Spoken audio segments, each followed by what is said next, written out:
എന്താ ഇവിടെ?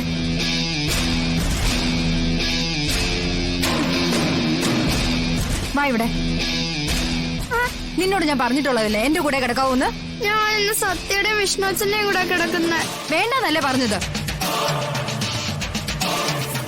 പപ്പി, നിന്നോട് ഞാൻ വരാനാ പറഞ്ഞത്. എടി, അവളിവിടെ കിടക്കുന്നെങ്കിൽ കിടക്കട്ടെ ശ്യാമേ. വേണ്ട, എന്റെ കൊച്ചു എന്റെ കൂടെ.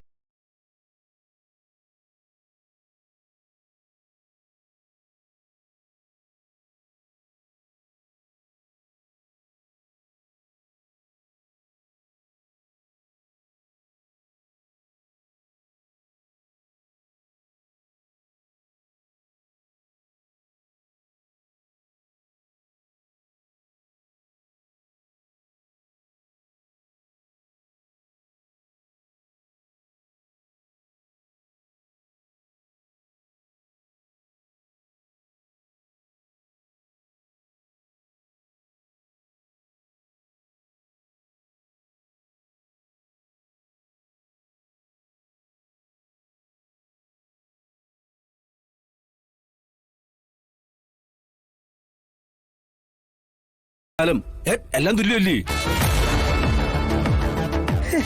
നിങ്ങളുടെ അമ്മയുടെ മക്കളല്ലേ ഈ പപ്പി? സത്യൊക്കെ നിങ്ങളുടെ മക്കളും മോളും ഒക്കെ അല്ലേ? അല്ല, ഇതെന്റെ മോള് മാത്രം. എന്റെ മോള് മാത്രം.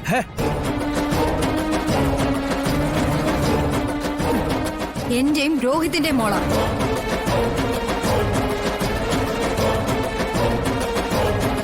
എന്റെ പപ്പിക്ക് ഒരാളും അവകാശവാദമായിട്ട് വരണ്ട.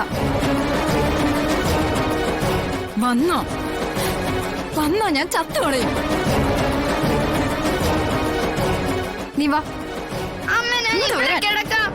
അമ്മ വീട് ഇവിടെ അമ്മ വരാൻ. അമ്മ ഞാൻ ഇവിടെ കിടക്കാം. അമ്മ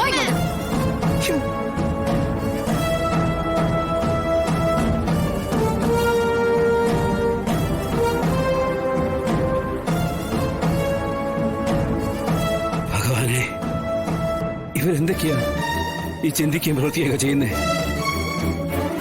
ഇവരെ മനസ്സിലാക്കാൻ പറ്റുന്നില്ല എനിക്കിപ്പോ. പ്രായമായതുകൊണ്ടാവും. എന്നാ പിന്നെ ഇപ്പൊ നിങ്ങൾ കിടക്ക്. ഇനി മറ്റൊന്ന് ആലോചിച്ച് മനസ്സ് വിഷമിക്കണ്ട.